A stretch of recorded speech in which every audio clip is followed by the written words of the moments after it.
Marian University community, welcome to the State of the University Address. Please welcome Sister Mary Beth Gianoli to lead us in prayer.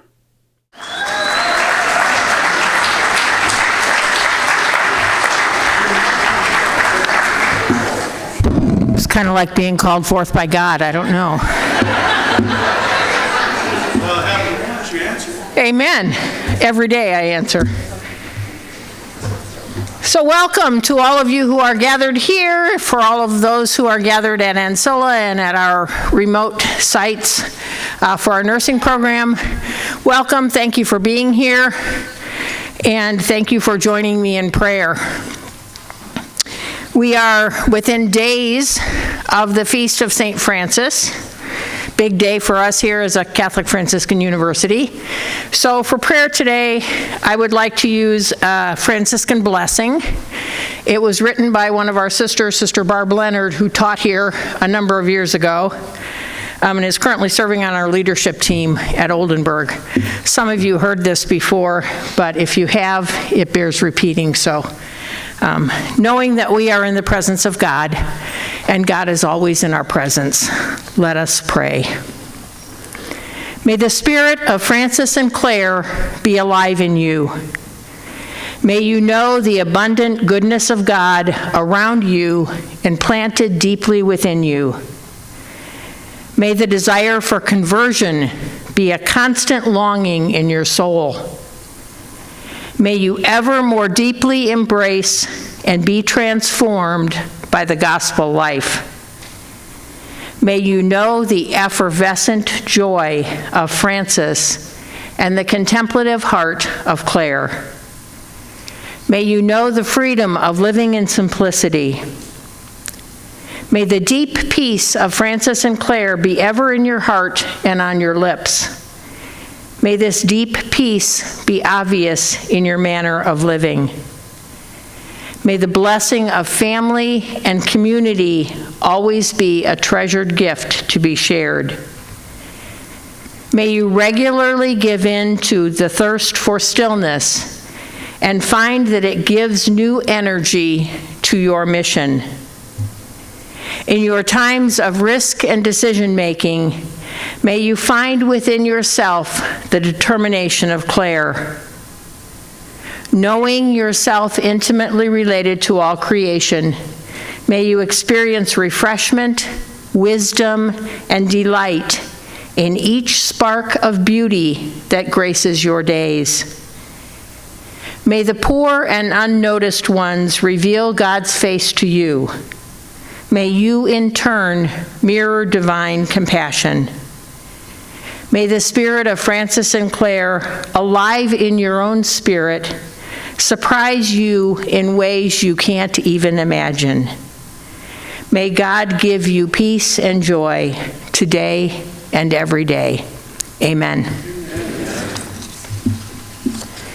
And now I'd like to welcome Ken Britt, who serves as our Chancellor and Chief Operating Officer.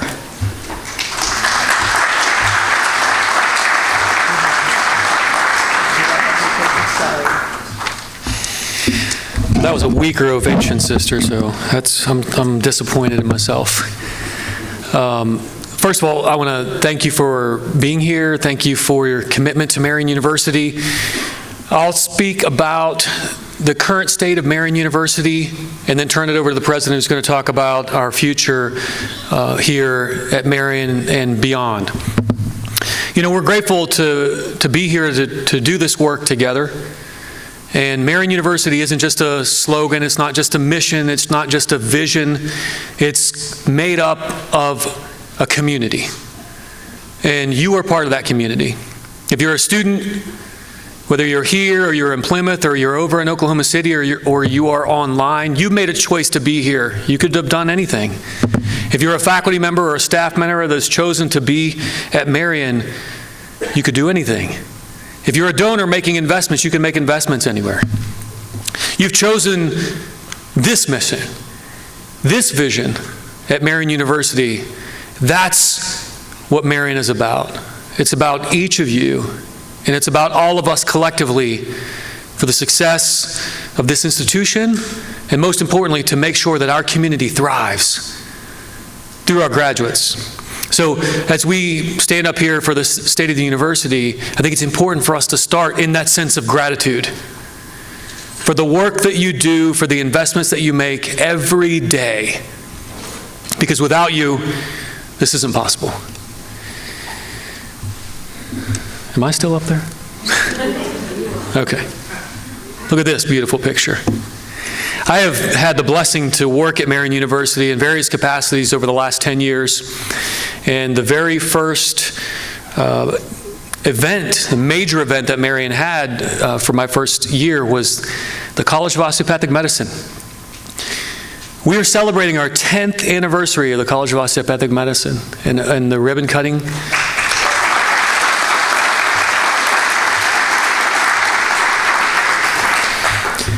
It's bookended by this past summer, we opened the Whitcher School of Engineering.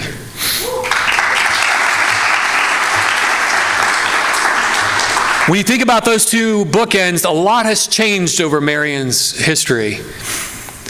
Over the last 10 years, we have grown in our enrollment by more than 75% through our work here in Indianapolis, through our Marian adult programs, St. Joseph's College, Ancilla College, our accelerated bachelor's in nursing program, 75%. When other universities that you know have closed or have gone down.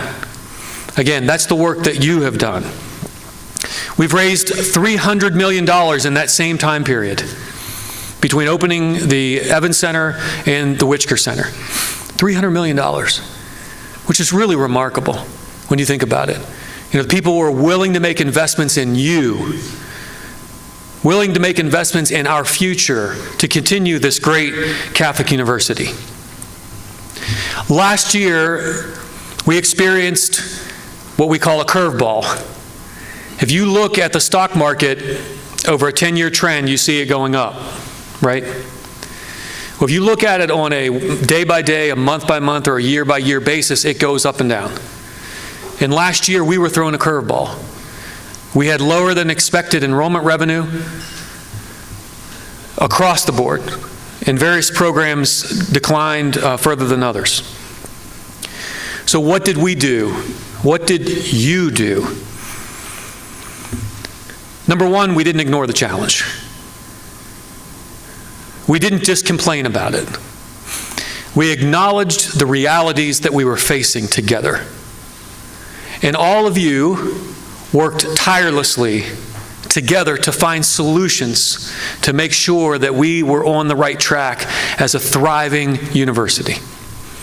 And I'm proud to say that because of the hard work that you led, we not only had a balanced budget last year, but we positioned ourselves for an even stronger future, which takes us to this year. We should be very proud in our enrollment growth that we've seen in several areas. First is retention. I want to thank Ruth Rogers and the entire student success team and all of you for our first-time, full-time retention rates have increased 2 points. 2 points might not sound like a lot when you're dealing with 75%. 2 points is extremely hard. 2 points means revenue to this university over a period of multiple years of $500,000. That is significant. So I want to thank you, all of you that participated in this really important work. Because when you bring the students in, you want to make sure that they retain and go off and be good citizens and leaders for our world. New students. I looked this number up and I was surprised. We welcomed across all of our divisions this year 1,500 new students. 1,500. It wasn't too long ago, 22 years ago, when the president first started, that we had fewer than 1,500 total students enrolled. And we welcomed 1,500 new students just this year. Our undergraduate programs led by Jessica Morales-Moss, I want to thank her and her team for their leadership. We had a 90% increase in the volume of applications. in our undergraduate programs. So if you saw Luann Brahmas and her operations team hovering over and hunkered down with heavy weight on their shoulders, that was why. A 90% increase in applications, which led to a record class and a growth of 25% increase in first-year enrollment year over year. 25%. There were only 2 universities in the state of Indiana that saw growth like that. We were the highest. Marian North was the second, as the president likes to say. Our largest growth in our programs at the undergraduate level included nursing, engineering, and psychology. So I want to thank you for how hard you worked in generating interest in closing these students and getting them here. Finally, on the undergraduate side, St. Joseph's College, through the leadership of Dr. Leon Jackson, in 1 year, doubled the overall enrollment. In 1 year.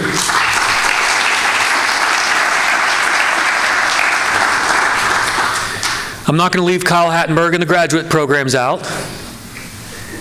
College of Osteopathic Medicine and our CNA programs again saw maximum enrollment. We're really, really strong classes and record numbers from the state of Indiana.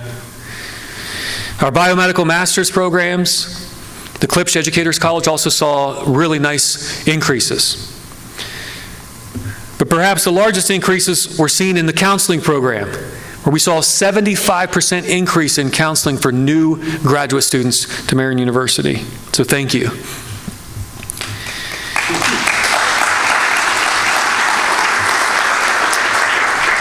Financial investments. So, Marian's pretty good at raising money. We have a great president, long-standing president. We have an unbelievable team led by John Fink and Nick Torres. There you go, John. You got some fans out here. And Mary Callahan. Last year, we had a record fundraising year of over $61 million raised for the work that you do here at Marian University and Plymouth and online and everywhere. $61.2 million. That is an incredible amount of investments that people believe in you. They believe in our mission. They believe in what we're doing and the impact that we have in this city and beyond. And finally, regarding financial investments, you think about the work that Jonathan Lowry and all of you are leading in the area of research. Over the last 3 years, we've exceeded more than $5 million in research funding, which is triple what it was just a few years ago. And we're just getting started. Athletics. There's the bigger man on campus, Steve Downing. So Steve, in our athletic program, you haven't even heard what I was going to say. Our athletic programs, the Learfield Cup sports, Learfield Cup for our sports programs, we were second in the country for success in athletics due to Steve Downing's leadership and all of our coaches and our student athletes. Second. We started the year off very well this year with having a national championship in cycling. So congratulations to our national championship cycling team.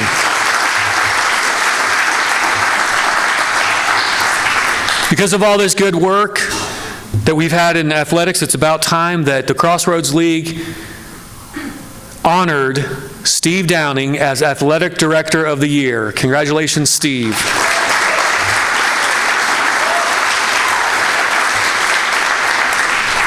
And then this past weekend at the Circle City Classic, Steve was also recognized as a Major Taylor Award winner. So Steve, thank you very much for your leadership. So Steve is the bigger man on campus, but there is only one big man on campus, is President Elsner. So as we wrap up this section and turn it over to the President, again, I just want to thank you. There's a lot that has been done over the last 10 years, a lot that has been done over the last year, but it pales in comparison to what the future holds for us. So thank you and God bless.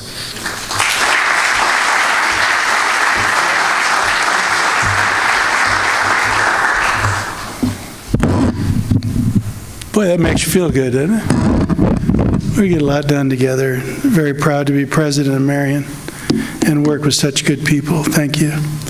We're going to present today about moving forward, try to be efficient, point out some processes we use and what we want to do together going forward. We're envisioning maybe in the spring, instead of doing another presentation, we'll do a town hall and collect questions and just do it back and forth.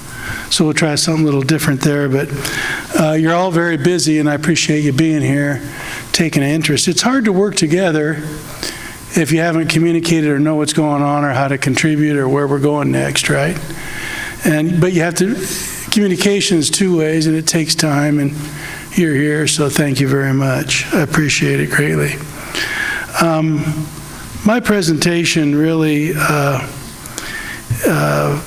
is going to emphasize just a handful of things. Leadership and execution of what we do at all levels. I was talking to one of our housekeepers today. I said, it was just the end of the day, it wasn't too long ago, and our front hallway is perfectly clean. I wouldn't eat off the floor, but most of my grandbabies would, and I wouldn't be too nervous about it. In other words, I don't know how our folks do it. And by the way, our housekeeping, I don't know if you know this, everybody understood, but they used to work for Aramark, and we hired Aramark. Now they're our co-workers fully. We don't have anybody in between us. And I appreciated how they've come on board, and they could have left, and most all of them stayed, and we were thankful for that. But leadership at every level, every day, every hour, the way you win, raise 61 million or have great big enrollment, you win every hour, every day, every class, every project. You don't suddenly wake up and say, man, we want to have a big win here. A coach would tell you all about that. You hire coaches that win every day. They have a very explicit plan. They have a concept they want to achieve. I appreciate that. And I'll try to emphasize that. I want to also continue to emphasize something you've heard from me before. Higher ed right now is very challenged. I talked to a president the other day, and they're going to announce they're going to close this year. She was just kind of crying and telling me about it. She's worked hard. It isn't in the state, but it's a good place and a good city, and they haven't had that kind of success. The road to success always has been, and it's never more pronounced, be very distinctive. Be uniquely you as an institution. You have to differentiate.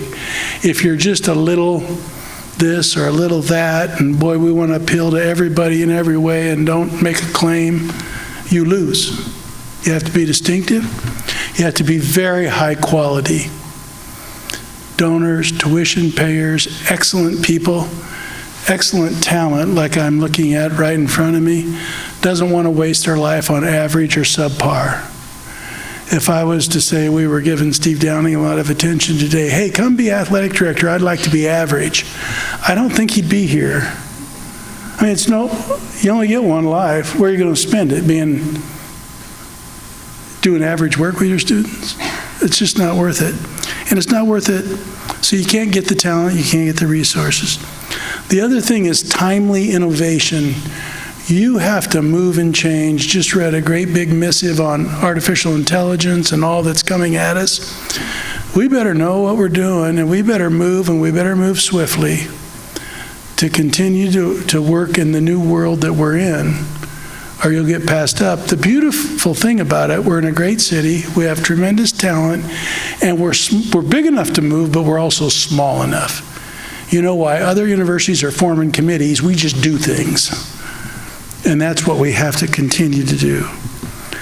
As I mentioned last year, and I re-engaged with it this summer, I saw some really great presentations at a president's conference about what attracts people to higher ed. They were admissions, marketing, sociologist type people. And people, discerning customers that go to see 2 or 3 different universities. Med school, same way, you get a lot of applicants, but good students have 3 or 4 options. What do the good students decide on? What kind of promise do you deliver at the presentation? What does it say? Is it distinctive? Is it high quality? How do you retain students? How well did you keep the promise? And young people are brutally honest in these surveys and discussions and focus groups. When they decided not to go to institution, it just seemed like, well, what was the difference, you know? If they went there and left, they said, well, what they said they did, and here's what they did. It didn't match.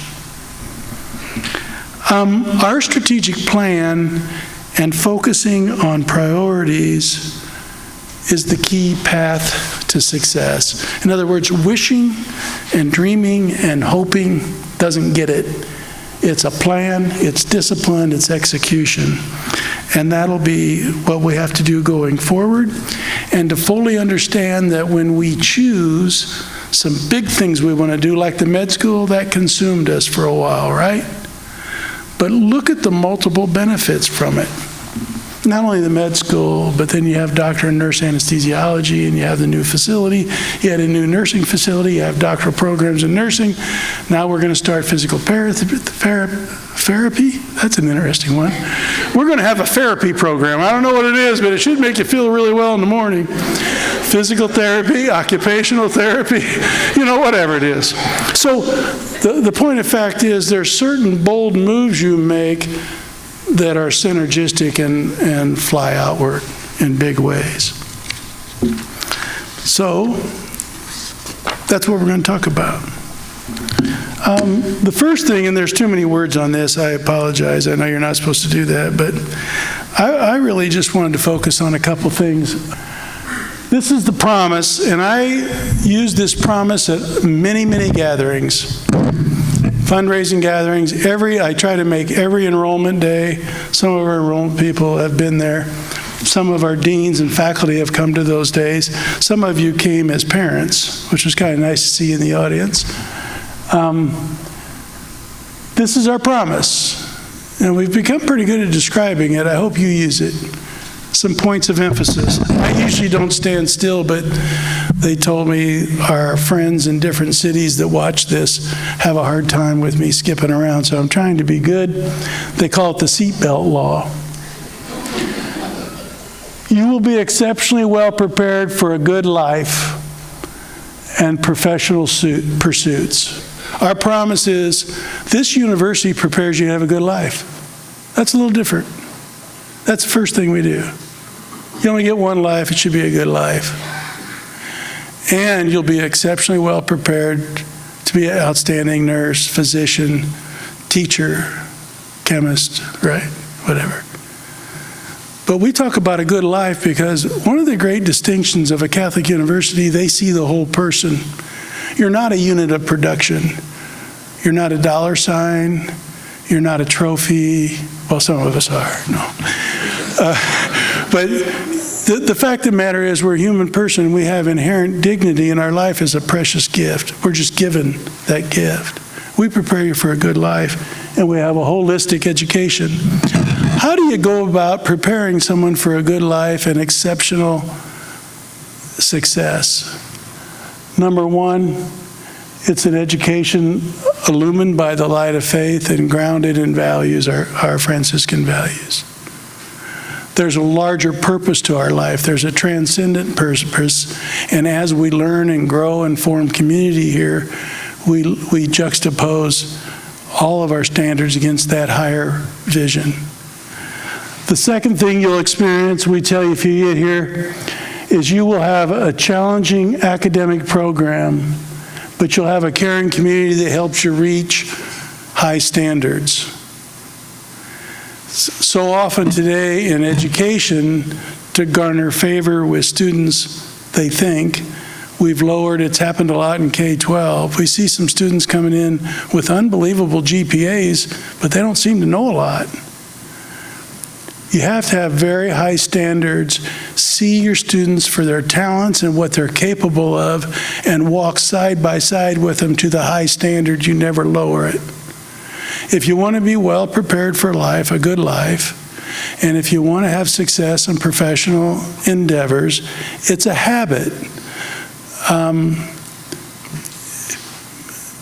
You know, we often say this in athletics growing up, and I know Steve says it a lot. Steve's in the front row, so he's on my mind. But on game day Saturday, our football team, for instance, or we're going to have a big volleyball game this week too. Right before the game in volleyball, all of a sudden the team says, hey, we're going to be excellent tonight. It doesn't work that way.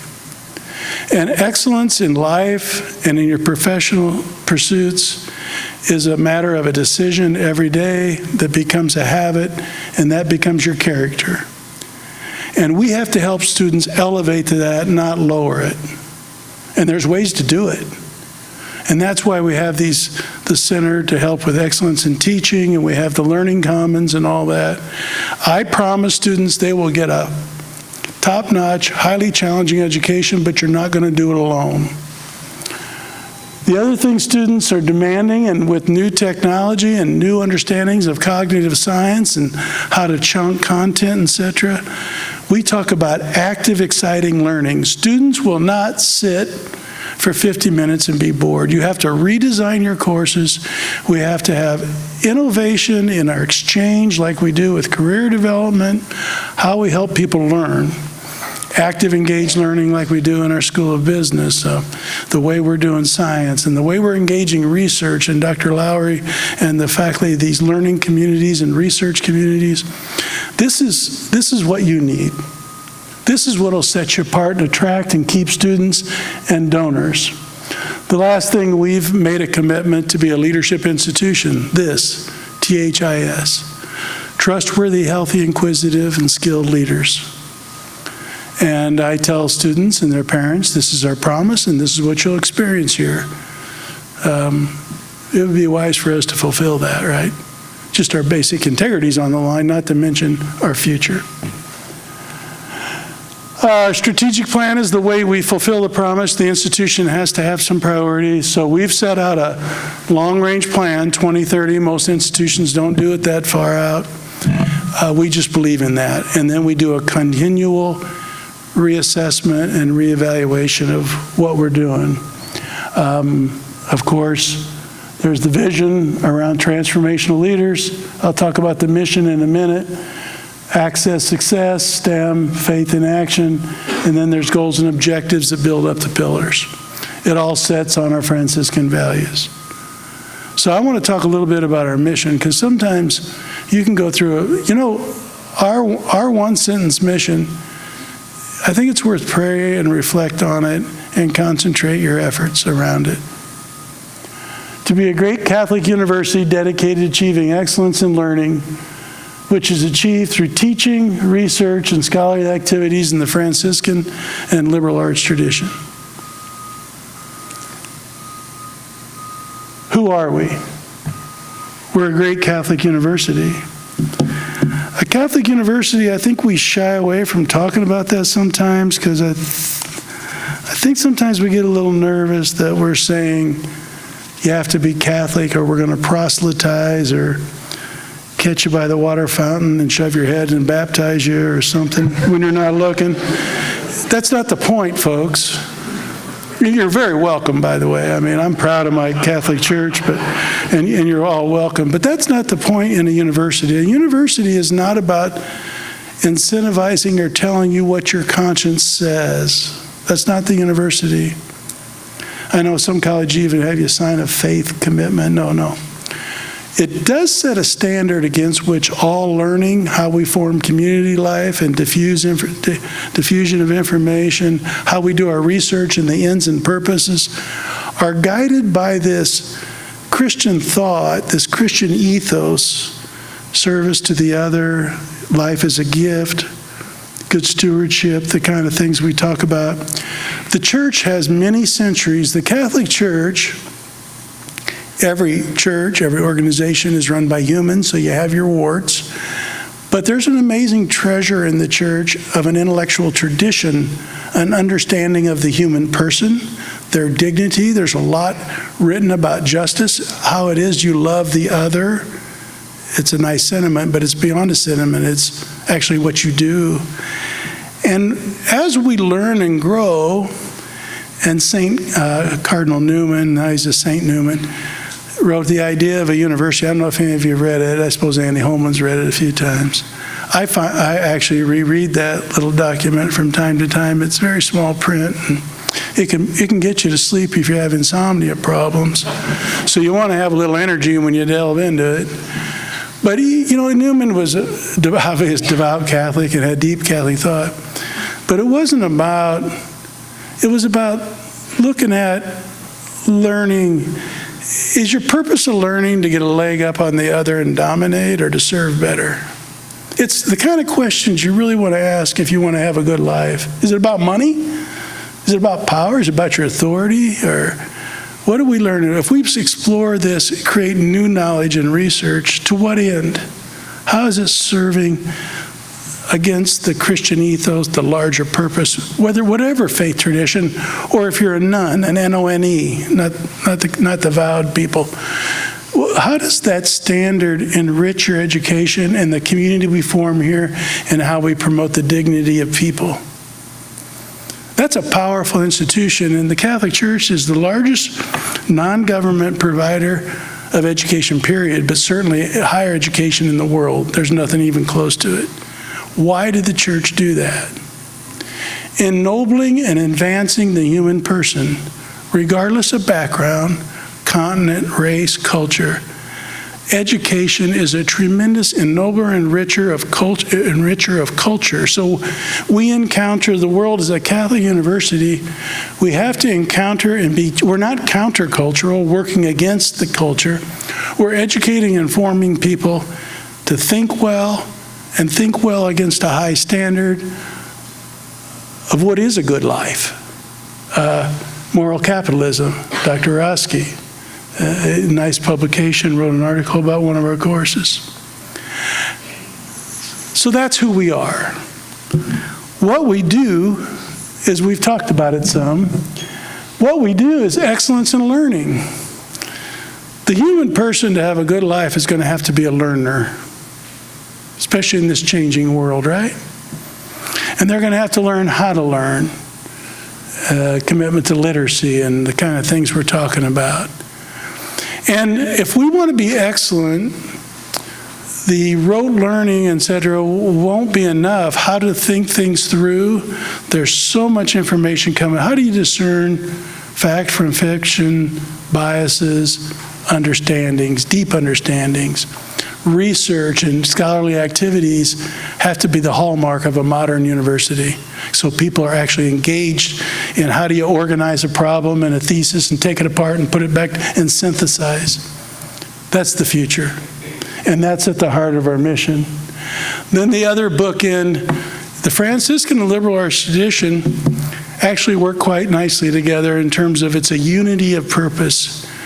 The human person, you don't separate the mind from the heart, from the soul, from their social activity, from this. You look at it all. Francis' hallmark was to integrate his faith and service in every aspect of his life. It's distinctive. And the liberal arts ties information together. So many universities are going down a very strict path, prepare you to get the best paying job you can get. That's not a university. Distinctively, we have to make sure that you have a broad base of knowledge so you can learn throughout life and understand the connections. Our mission is rich. I encourage you to prayerfully reflect constantly how you contribute to it, all of us, and say, well, I don't teach.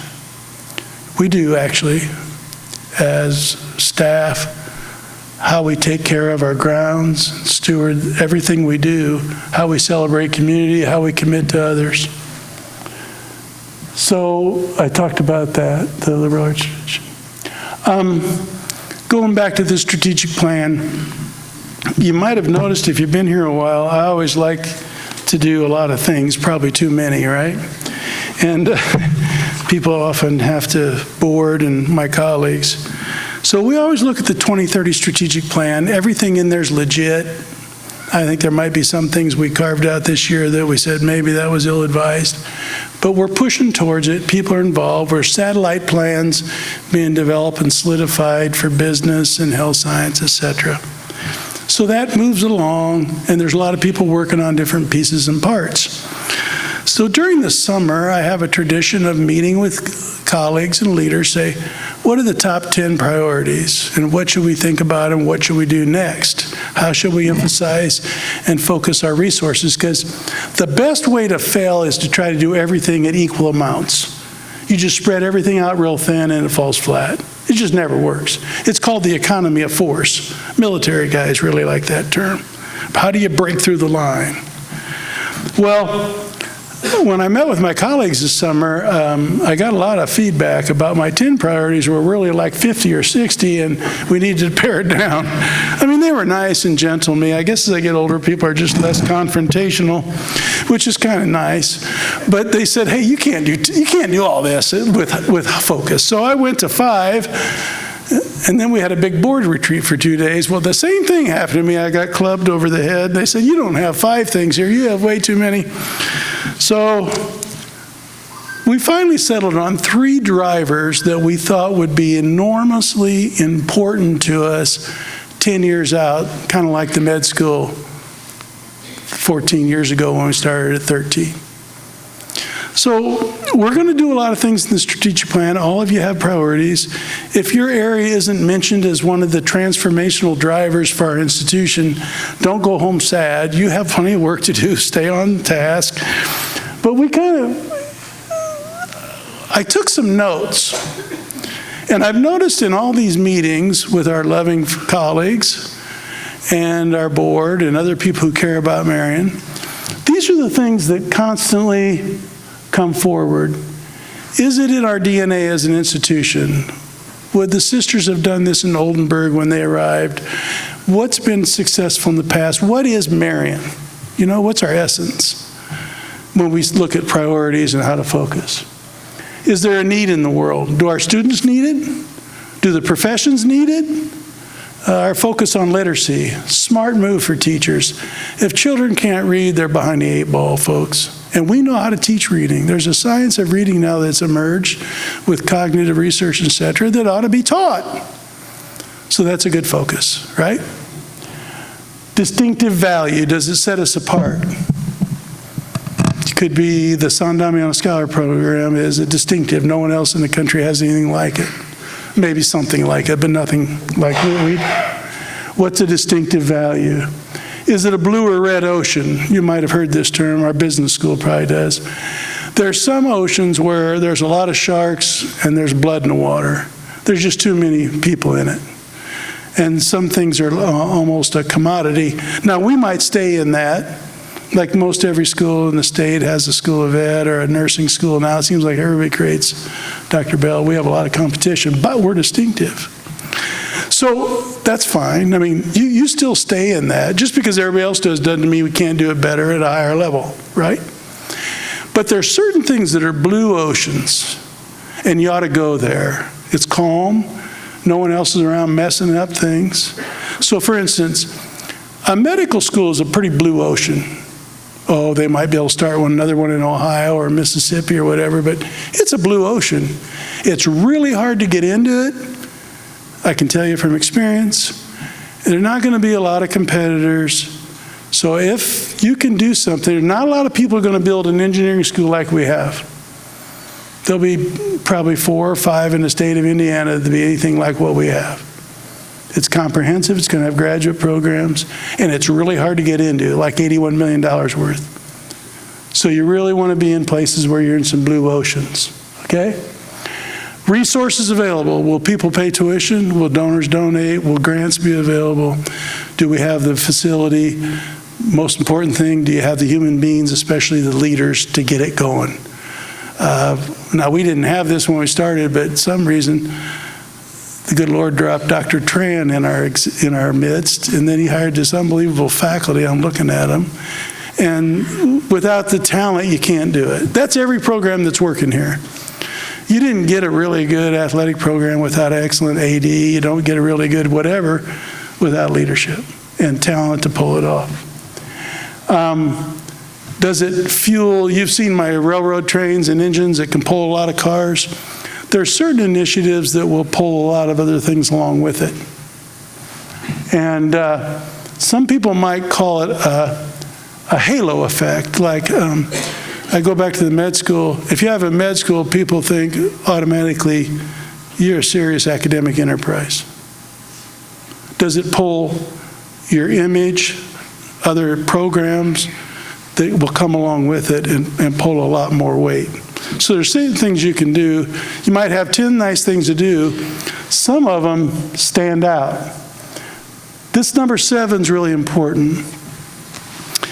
Here's an example. Would Butler, IUPUI, U of I, or any of them have a seminary or the San Damiano Scholars Program to feed talent to the church formed in theology and spirituality and academics? No. So we do it. If not us, nobody's going to do it. Our neighborhood. The neighborhood fair is not coming around to sprinkle dust on this area. We're going to have to take, as an anchor institution, another level of commitment and make this go.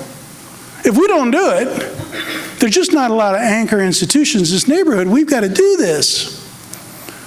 So we went through all of our priorities, the 10 Elsinore priorities, the 5 Elsinore priorities, kept whittling down. And we kind of think we'll look at this in the next few years, at least couple, and put heavy resource and concentration on them.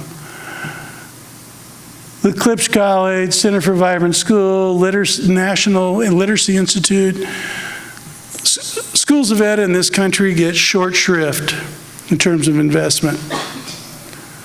The universities around the country are putting a lot of money in engineering, business schools, med schools, et cetera. The teacher shortage is real. The quality teacher shortage is bigger. And guess what neighborhoods and people in our society are getting hurt the worst? Our lower income, more marginalized people. And then those good people cannot be part of the game. So they're disenfranchised, they're angry, they're poor, they have less money, they have less access to, be in the game, to make contributions. We're right in a neighborhood where we can demonstrate the power of a Klipsch College. And we've broken out. We're out ahead of the pack. Our board and everybody connected says, let's double, triple down. Let's take the Klipsch College to other parts of the state through Ancilla and other things.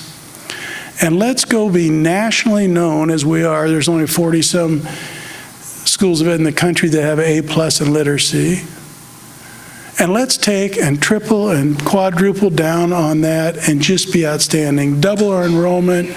We're going to have a master's in the science of teaching soon, a doctoral program. We're going to go grab that space big time. We'll need great liberal arts courses to support that. There are a lot of other science teaching, et cetera. We'll need a lot around that, but that's going to be that engine that pulls us. We'll be nationally known for it. We raised $100 and some million for the Klipsch College, Vibrant Schools, literacy. We think we'll double that in the next 5 years. And we were going to work hard to double the enrollment. There's only 2 medical schools in the state of Indiana. There's not going to be another one, I don't think. I will advise them not to do it. Not that I don't love ours, it's just a hell of a lot of work. And really, 2 really excellent ones like we have. We think that in health professions, we ought to double, triple down. Demographics, there's a big need. The healing ministry of Jesus Christ is a big part of the Christian message. Those that are sick and need healing, we need to be there with a certain ethos and care of the human person and ethic. And the healthcare system in this country and around the world is broke, and it's not taking care of our most vulnerable. And we have to figure out how to do that. Who's going to do that? Who's going to take the lead on that? Well, we're going to do that. We're going to do that. We're going to expand those programs, add new programs, make sure our nurses are very distinctive, so there might be every institution on earth educating nurses at least for a while till they close them, because they'll start and find out they're not distinctive. We're going to be distinctive. We're going to grab onto our faith, clinical excellence, great partners here and nationally, and we're going to have an excellent science program, pre-med program. We're going to be well known there because of our contribution to the students and the profession. I've had a son in the hospital a lot. I can tell you the profession needs a lot of work and a lot more talent. It's under tremendous stress. It's not working well. But we're going to help that, right? The other thing we absolutely have to do is we're going to get a more vibrant and campus neighborhood. It's going to be safer. It's going to be smarter. We're going to measure educational attainment. We're going to make, there's 13 schools in our little catchment area, and we're going to, if they want to join with us, we're going to make A schools out of them. And there's a lot of young people, because of the income level in this area is low. And you change educational attainment, there's going to be investment, there's going to be better wages, there's going to be more hope, and families will live here and stay here even when they have children. And if we don't do that, I'd like to know who's going to do it.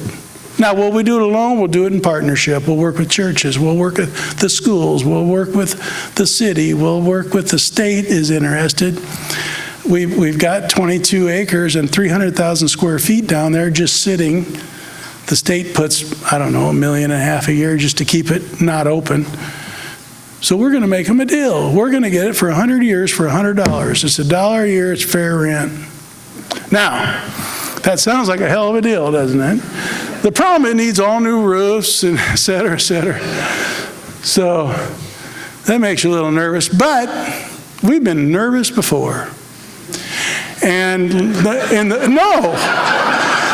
the man of La Mancha, he walks into hell for a heavenly cause, and that's what we're going to do down there. We're going to engage a neighborhood. We're going to engage educational enterprises, other universities we're talking to be part of this, and we're going to show you a transforming area. It's going to take research. It's going to take a lot of investment, and we're getting nothing but encouragement on it. Now, we have been invited to apply for a grant that will give us $25 million or more, so that'll be a good down payment, but it's a big project. And we want to put new housing down there for market and affordable housing where graduate students, et cetera, could live down there in a beautiful community, a beautiful restaurant. I want a bowling alley. We'll see if I get it. No, I do. I want a bowling alley. Don't laugh at me. We have a bowling team. We need a bowling alley. Well, it's not for the students to walk down there. We need this nice walkway. We're going to have a micro hotel down there. We're going to have new housing, possibly junior achievement for economic and entrepreneurship. We got to create wealth in this neighborhood. And we think in 10 years, we do that, that'll change this place. And we're going to put new athletic fields and let the kids in the neighborhood be part of it. How do we get it all done? It's just like when we said we were going to build a medical school. It was a preposterous idea. But those three doesn't exclude everybody else's work. Don't get me wrong, and a lot of you will participate in different ways. We think those are transformational moves for us. And we're going to do it. And we've had a lot of consultation. It wasn't me sitting at home, and someone said the other day that Elstner's a dictator. He just does what he wants. It's really, first of all, it's impossible. It's just too big of a project. Secondly, we get a lot of input along the way, don't we? I mean, we get a lot of input, and it's good counsel, and it takes a lot of investors. So just because any one of us want to do something doesn't make it happen. You got to go through those filters. That's pretty exciting. I used to use railroad trains, and last year I used a ship. All right, by God, we're going to buy a rocket. We're going for a rocket. Who knows Latin here? Well, I guess I put the English right next to it. Who knows English?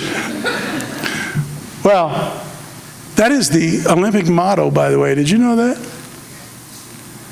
You know who refers to that in one of his, he had a big long interview, the Pope Francis had a big long interview on the power of athletics to bring people together of different types and backgrounds and what it teaches us about human endurance and our faith and all. And he quoted this. He said, this is what athletics teaches you to do. Go faster, go higher, and be stronger. So that's what I think we need to do. We can't go slower, right? Citius, altius, altitude, you get that, and fortify, fortius. That's what we're going to do.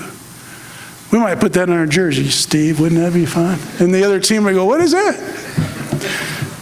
That'd be kind of fun. They'd ask some questions. But if the engineering with your 3D printers could make me one of these, if y'all could get onto that, I would really appreciate it. And I'll put it in my office, and then I'll put it on the conference tables around campus. And we might, on the base, put Citius, Altius, Fortius, and then people can ask, well, what does that mean? And you'll all know, right? And we'll send some up to Ancilla and our other places. But we're going, I did that for you, Lindy. Lindy always likes something a little bigger. He never likes to leave things alone. I'll close with this, because I think, are we about done, Maggie? Out of time? When I was in high school teaching, you always had a bell. That helped me.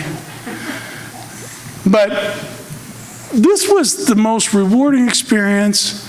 I've been here I'm going 23 years. And, Leslie, I see you. I think you helped us get into this, didn't we? You're a good leader.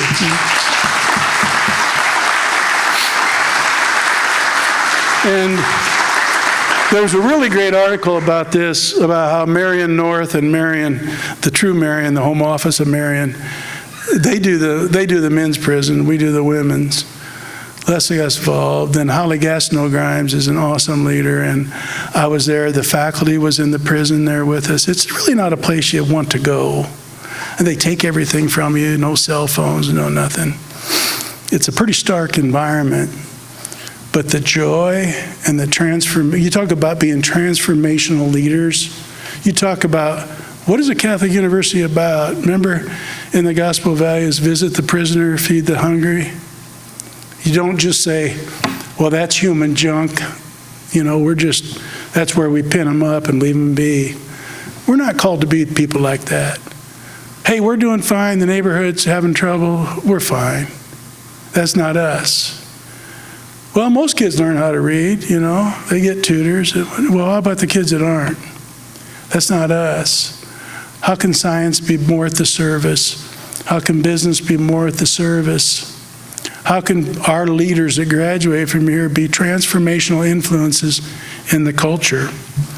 Well, all those are words, great ideas, worthy of prayer and effort. But every once in a while in our service, you see